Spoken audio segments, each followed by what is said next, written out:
2016ರ ಸಮಯ ಇಂಡಿಯಾದ ಗ್ರೋಸರಿ ಜಗತ್ತು ತಲೆಕೆಳಗಾಗಲಿತ್ತು. ಒಂದು ಹೆಸರು ರಿಲಯನ್ಸ್ ಜಿಯೋ. ಆಗ ಎಲ್ಲರೂ ಯೋಚಿಸುತ್ತಿದ್ದರು ಡಿಎಂಆರ್ಟ್ ಅಂದ್ರೆ ಗ್ರೋಸರಿ ಕಿಂಗ್.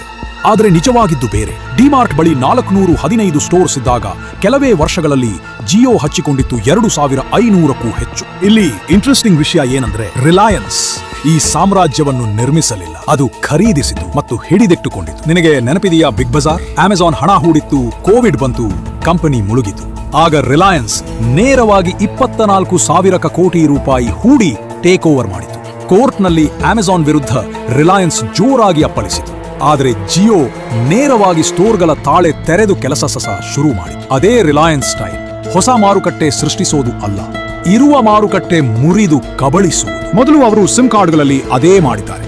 ಈಗ ಗ್ರೋಸರಿ ಲೋಕದಲ್ಲಿದ್ದಾರೆ. ಈಗ ರಿಲಯನ್ಸ್ ಕೇವಲ ಅಂಗಡಿಯಲ್ಲ, ಒಂದು ದೊಡ್ಡ ಡೇಟಾ ಪ್ಲಾಟ್ಫಾರ್ಮ್ ಮತ್ತು ಲಾಜಿಸ್ಟಿಕ್ಸ್ ನೆಟ್ವರ್ಕ್ ಆಗಿದೆ. ಅದರ ಕಾರಣದಿಂದಲೇ ಜಿಯೋ ಇನ್ನು ಕೇವಲ ಗ್ರೋಸರಿ ಬ್ರ್ಯಾಂಡ್ ಅಲ್ಲ, ಇದು ಇಂಡಿಯಾದ ಹೊಸ ಸೂಪರ್ ಮಾರ್ಕೆಟ್ ಎಂಪೈರ್.